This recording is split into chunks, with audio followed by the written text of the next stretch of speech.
السلام علیکم ورحمۃ اللہ وبرکاتہ۔ ناظرین، آج ہم آپ کے لیے ایک نیا واقعہ لے کر حاضر ہوئے ہیں جو کہ بہت ہی خوبصورت واقعہ ہے۔ یہ واقعہ حلال رزق اور حضرت امام احمد بن حنبل رحمۃ اللہ علیہ کا واقعہ بیان کیا جاتا ہے کہ ایک مرتبہ امام شافعی رحمت اللہ علیہ نے حضرت امام احمد رحمت اللہ علیہ کو خط لکھا کہ بہت عرصہ ہوا آپ تشریف نہیں لائے، آپ سے ملاقات کو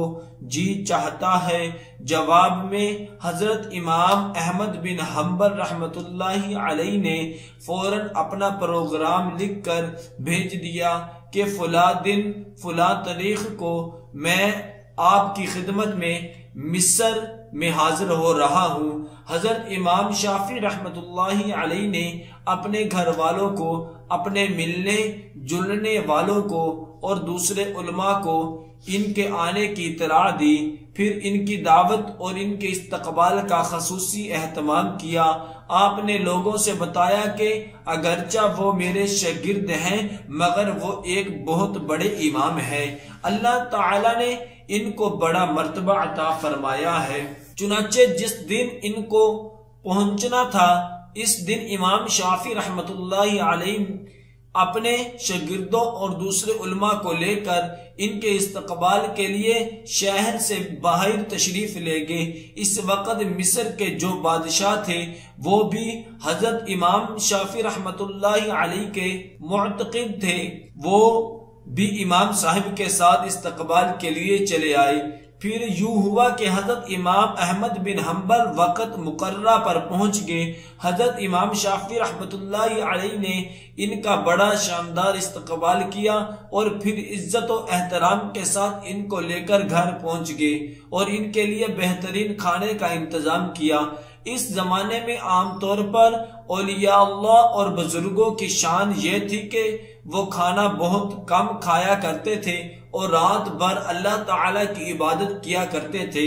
جب حضرت امام احمد بن حنبل رحمت اللہ علیہ کھانا کھانے بیٹھے تو دیر تک اس طرح کھانا کھاتے رہے جیسے کئی روز کے بھوکے ہو۔ باقی لوگ کھانا کھا کر اٹھ گئے مگر وہ کھاتے رہے۔ لوگ بہت حیران ہوئے کہ حضرت امام شافعی رحمت اللہ علیہ نے تو ان کی تعریف کی تھی کہ یہ بڑے اللہ والے اور بزرگ انسان ہیں مگر یہ تو خوب پیٹ بھر کر کھانا کھا رہے ہیں۔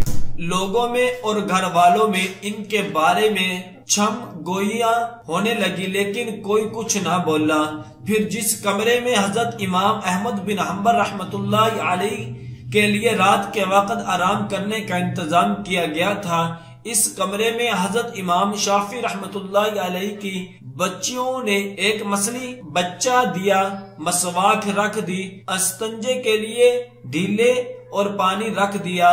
اور وضو کے لیے لوٹا بھی لا کر رکھ دیا تاکہ جب وہ رات کو تہجد کے لیے اٹھے تو انہیں کسی قسم کی کوئی پریشانی نہ ہو۔ اور اس زمانے میں رات کو تہجد کے لیے اٹھنا ایک عام معمول تھا۔ اللہ تعالی بچائے کہ آج ہمارے زمانے میں یہ افسوسناک ماحول ہو گیا ہے، صبح 8 بجے اور 9 بجے اٹھنا ہمارا عام معمول بن چکا ہے اور کئی لوگ تو اس سے بھی تاخیر سے اٹھتے ہیں، اور جو علماء اور صالح لوگ تھے وہ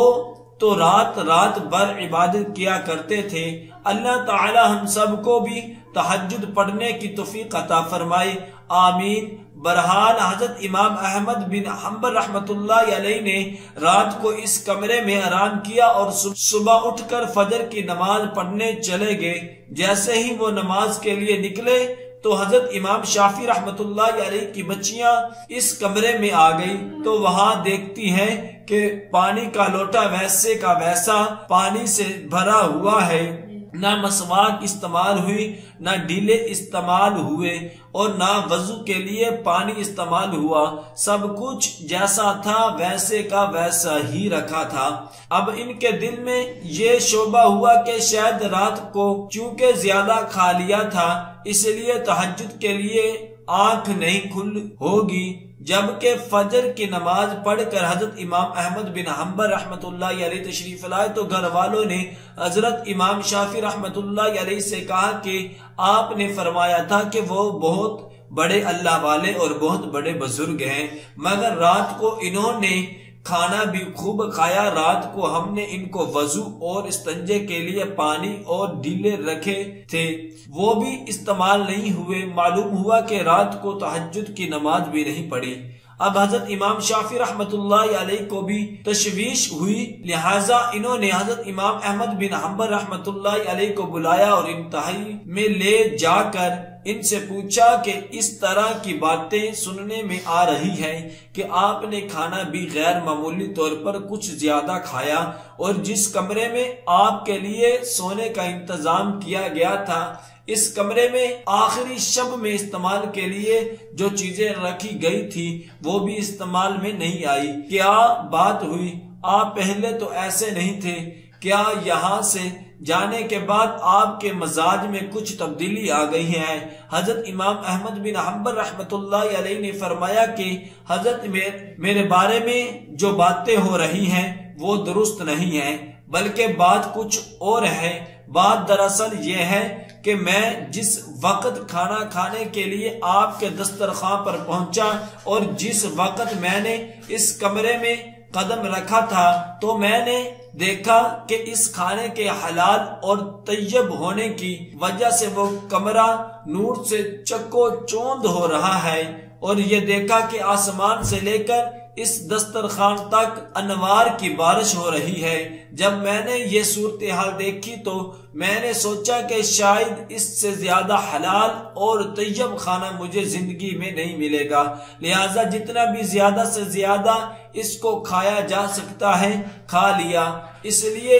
اس کھانے کا ذرہ ذرہ ایمان کو اور دل کو روشن کرنے والا ہے، اس لیے مجھ سے جتنا زیادہ سے زیادہ کھانا کھایا جا سکتا تھا میں نے کھا لیا، اور میں نے یہ نہیں دیکھا کہ کون کتنا کھا رہا ہے اور کون میرے بارے میں کیا سوچ رہا ہے۔ جہاں تک میں کھانے کی سکت تھی میں کھاتا گیا، اور پھر حلال کھانے میں سے بدہضمی بھی نہیں ہوتی بلکہ وہ سریع الہضم ہوتا ہے اور اندر جا کر جزو بدن ہو جاتا ہے اور روح کو منور کرنے کا ذریعہ بن جاتا ہے۔ الحمدللہ میں نے اس کا اثر محسوس کیا، کیونکہ کھانا کھانے کے بعد نہ تو مجھے بدہضمی ہوئی اور نہ مجھے کوئی تکلیف ہوئی۔ پھر کھانا کھانے کے بعد عشاء کی نماز سے فارغ ہو کر جب میں اس کمرے میں پہنچا جہاں آپ نے میرے لیے آرام کا انتظام کیا تھا، وہاں جا کر تو میری حالت ہی بدلی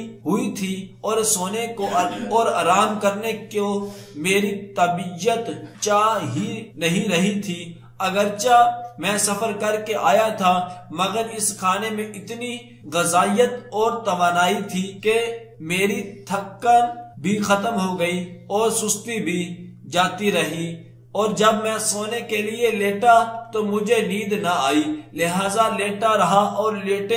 لیٹے قرآن و حدیث میں غور کرتا رہا، حتیٰ کہ پوری رات غور و فکر کرتے ہوئے گزر گئی، اور اسی رات میں نے قرآن و حدیث سے 100 مسائل کا حل تلاش کر لیا، اور وہ مسائل ایسے تھے جو اس سے پہلے کبھی میرے ذہن میں نہ